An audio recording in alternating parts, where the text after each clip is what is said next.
அதிமுக கூட்டணி வைக்கிறது திருப்பி ஒரு வாய்ப்பு இருக்குதா? நாங்க தெளிவா இருக்கோம், எந்த பாதையில போக வேண்டும் என்று மிக தெளிவாக இருக்கோம். நேரம் வரும்போது எல்லாத்தையும் திமுகவோட ஊழல் அறிக்கைலாம் நீங்க ஏற்கனவே வெளியிட்டீங்க, அதே மாதிரி அதிமுக ஏதாவது பட்டியல் வச்சிருக்கீங்களா? அது வெளியிடுவீங்களா? பத்திரிகை நண்பர்கள் நீங்களும் கொஞ்சம் ஊழல் அறிக்கையை வெளியிடுவீங்கன்னு காத்துக்கிட்டே இருக்கேன். நானும் 3 வருஷமா ஒரு பத்திரிகை நண்பர் கூட ஒன்னும் வெளியில்ல. அண்ணாமலை மட்டும் வெளியிட்டுக்கிட்டே இருக்கிறேன். நீங்களும் கொஞ்சம் எங்கூட துணை சேர்ந்தீங்கன்னா 2 பேரும் சேர்ந்து வெளியிடலாமே.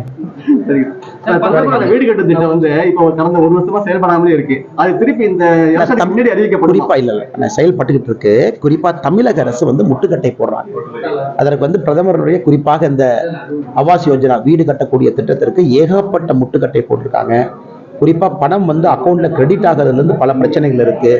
பிஎம் கிசான் திட்டத்துல ஏகப்பட்ட பேர்த்த டெலீட் பண்ணி வச்சிருக்காங்க. தமிழக அரசு கிட்டத்தட்ட 6 லட்சம் விவசாயிகளை டெலீட் பண்ணிருக்காங்க. இது சரியில்லை அது சரியில்லைன்னு இதை எல்லோரும் சரிப்படுத்திக் கொண்டிருக்கின்றோம். காரணம், இந்த திட்டங்கள்லாம் மத்திய அரசாக இருந்தாலும் கூட மாநில அரசு மூலமாகத்தான் நம்ம செயல்படுத்த வேண்டிய கட்டாயம் இருக்கு அரசியலமைப்பு சட்டத்துல. குறிப்பா பிரதமருடைய வீடு வசதி திட்டமும் நம்ம கட்டிக்கக்கூடிய ஆவாஸ் யோஜனா திட்டமும் பிஎம் கிசான் சம்மான் நிதி, அதாவது விவசாய பெருமக்களுக்கான கௌரவ நிதி திட்டமே தமிழ்நாட்டில் மாநில அரசு தலைகீழாக நின்று அதை தடுப்பதற்கு முயற்சி எடுத்துக் கொண்டிருக்கிறார். இன்னைக்கு எல்லாம் கிளியர் ஆயிடுச்சு தானே, தீபாவளி அப்ப எல்லாம் கிளியர் ஆயிடுச்சு தானே. அதாவது தமிழ்நாடு அரசை பொறுத்தவரை மத்திய அரசு பட்ஜெட்ல எவ்வளவு ஒதுக்கி இருந்தாங்களோ அதை விட அதிகமா செலவு பண்ணியிருந்தாங்க 100 நாள் வேலைவாய்ப்பு திட்டத்திற்கு. அதையும் தீபாவளி நாள் என்று மொத்தமா எல்லாம் கிளியர் பண்ணி கொடுத்தாச்சுங்க. பெண்டிங் எதுவும் இல்லைங்க. ஐயா கொஞ்சம் சத்தமா சொல்லுங்க.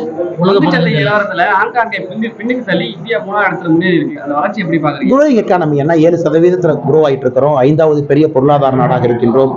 குறிப்பாக சிறு குறு நம்மை போன்ற இந்த ஸ்மால் ஆவரேஜ் மீடியம் இன்கம் இருக்கக்கூடிய நாம எல்லாம் ஸ்டாக் மார்க்கெட்ல இன்வெஸ்ட் பண்ண ஆரம்பிச்சிருக்கோம். இத்தனை நாட்களாக பெரிய ஆட்கள் மட்டும் தான் இன்வெஸ்ட் பண்ணா. இன்னைக்கு நம்மளை கூட மிடில் சைஸ் இன்வெஸ்டர் இன்வெஸ்ட் பண்றனால Indian stock market is booming, record level இருக்கு. ஸ்டாக் மார்க்கெட் வந்து நம்முடைய பொருளாதார நிலைமையை ரிஃப்ளெக்ட் பண்ணுது, ஃபியூச்சர் பொருளாதார நிலைமையை ரிஃப்ளெக்ட் பண்ண. அதனாலதான் ரொம்ப பாயன்சியா இருக்குன்னா. அதனால் வருகின்ற காலத்துல ஹாங்காங் மட்டுமல்ல, ஹாங்காங் பொறுத்த வரைக்கும் இன்டர்நேஷனல் லிஸ்டிங் நிறைய நடக்குது. அதனால அது பெரிய ஒரு ஹாங்காங் ஸ்டாக் எக்ஸ்சேஞ்ச் வந்து பெரிய ஒரு இதா தெரியுதுங்கன்னா. இந்தியாவை பொறுத்தவரை நிறைய சிறு குறு நிறுவனங்கள் இதில் லிஸ்ட் பண்றாங்க. ஸோ இந்த இந்தியன் ஸ்டாக் மார்க்கெட்டுடைய வெற்றியை பார்த்தீங்கன்னா ஒரு திருப்பூர்ல இருக்கிற, கோயம்புத்தூர்ல இருக்கிற, சென்னையில் இருக்கிற, தூத்துக்குடியில் இருக்கக்கூடிய நிறுவனங்கள்லாம் இந்தியன் ஸ்டாக் மார்க்கெட்ல லிஸ்ட் ஆகி பொதுமக்கள்கிட்ட இருந்து பணத்தை வாங்கி அதன் மூலமாக கம்பெனியை விஸ்தாரம் பண்ணி பொதுமக்களுக்கும் ரிட்டர்ன்ஸ் கொடுக்குறாங்க. அதுதான் இந்திய பங்குச்சந்தையினுடைய வெற்றி. சார், சீர்காழியில கடந்த வருடம் வந்து மழை அதிகமாக பாதிக்கப்பட்டு விவசாயிகள் ரொம்ப பாதிச்சு சார். சில கிராமங்களுக்கு வந்து பயிர் காப்பீடு இன்சூரன்ஸ் வழங்கப்படவில்லை சொல்லிட்டு இதுவரையும் புகார் கொடுத்துக்கிட்டே தான் இருக்காங்க. யாரெல்லாம் பயிர் காப்பீடு திட்டத்தில் இணைந்திருக்கின்றார்களோ, யாரெல்லாம் இணைஞ்சிருக்கிறாங்களோ அவங்களுக்கு தெரியும். குறிப்பாக இந்த பகுதியில ஒரு ஆண்டும் கூட பயிர் காப்பீடு திட்டத்துக்கான பீரியட் நம்ம எக்ஸ்டெண்ட் பண்ணிக்கிட்டே இருக்கிறோம். 1 மாசம், இந்த மாசம் கூட 45 நாட்கள் எக்ஸ்டெண்ட் ஆயிருந்தது 2 தவணையில. ஸோ எங்கே எல்லாம் இணைந்திருக்கின்றார்களோ எனக்கு தெரிஞ்சு பிரச்சனை எங்கேயும் இல்லைங்கண்ணா. ஒருவேளை கீழே இருக்கக்கூடிய தாசில்தார் சர்வே பண்ணும்பொழுது ரிப்போர்ட் சரியா கொடுக்கல, பிரச்சனை அங்க இருக்கும். எல்லாமே தாசில்தார் சர்வேல வரக்கூடிய ரிப்போர்ட்டை பொறுத்து. தாசில்தார் அவங்க பாதிச்சிருக்கு, இந்த வெள்ளம்னால பாதிச்சிருக்கு, இவ்வளவு பாதிச்சிருக்கு, அவங்க உண்மையாலுமே பயிர் போட்டாங்க, அவங்க பயிர் போட்ட பிறகு இவ்வளவு டேமேஜ் ஆயிருக்குன்னு ரிப்போர்ட் கொடுக்கணும். அது கொடுத்திருந்தாங்கன்னா எங்கேயுமே மத்திய அரசு தடுக்க போவதில்லை. காரணம், இது ஒரு இன்சூரன்ஸ். மத்திய அரசும் பயிர் காப்பீட்டு திட்டத்தை இன்சூரன்ஸ் கம்பெனி மூலமா தான் இன்சூரன்ஸ் பண்ணிட்டாங்க. அந்த மாதிரி பிரச்சனை இருந்ததுன்னா இன்னைக்கு நாங்க சீர்காழி போறோம், விவசாய பெருமக்கள் கவனத்துக்கு கொண்டு வருவாங்க, நாங்க சரி பண்ணி கொடுக்குறோம். ஆனா எலன் மஸ்க்ல இருந்து எல்லாமே சொல்றாங்க இந்தியா வந்து ஐநா சபையினுடைய பெர்மனன்ட் மெம்பர் ஆகணும்னு.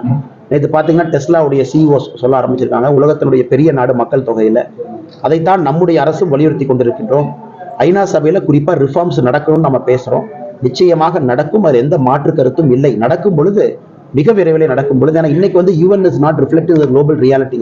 ஐநா சபை என்பது உலகத்தினுடைய தன்மையை ரிஃப்ளெக்ட் பண்ணாம பழைய ஓல்டு மேன்ஸ் கிளப் மாதிரி இருக்கு. 1950 காலத்துல இருந்த ஓல்டு மேன்ஸ் கிளப் மாதிரி இன்னைக்கு ரிஃப்ளெக்ட் பண்ணோம்னா இந்தியா நிச்சயமாக பெர்மனன்ட் மெம்பரா இருக்கணும், வீட்டோ பவரோட. அது நிச்சயமாக மோடி அவர்கள் காலத்தில் நடக்கும் என்கிற நம்பிக்கை இருக்கு. நன்றி அண்ணே. புதிய தலைமுறை சேனலை யூடியூப்ல சப்ஸ்கிரைப் பண்ணுங்க. புதிய தலைமுறை சோஷியல் மீடியா ஹேண்டில்ஸ் ஃபாலோ பண்ணுங்க. புதிய தலைமுறை ஆப்பை டவுன்லோட் பண்ணுங்க. டிஜிட்டல் தளங்களில் புதிய தலைமுறை எங்கேயும் எப்போதும்.